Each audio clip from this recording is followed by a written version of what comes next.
In this video, I'll show you how to withdraw Solana from Phantom Wallet. So there's a few steps you need to take. First, gonna open up your Phantom Wallet, and you can do this on your phone or desktop. And then you want to go and select Solana from the main screen. So if you have some of it, it will show up. Now for this example, I'll use USDT on the Solana network. So just gonna click send, and then from there you need to enter a wallet address. So just gonna get the wallet address for Solana for whatever external wallet you want to send to. This can be a centralized exchange or whatever kind of wallet you want. So just gonna click on deposit on the exchange or wherever you want to deposit it. And then click Solana and copy your wallet address and paste it in here. I'll select this one. Then choose how much you want to send and click next. And then from here you will have the overview. Now make sure you have enough Solana to cover the fees.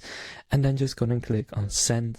And once you click send, the transaction will be confirmed. And you will then have withdrawn the Solana from Phantom Wallet. And it will be on the way to the new wallet. So now you know how to withdraw Solana from Phantom Wallet. If this video was helpful, please consider leaving a like and subscribing to my channel. With that being said, I will see you in the next video.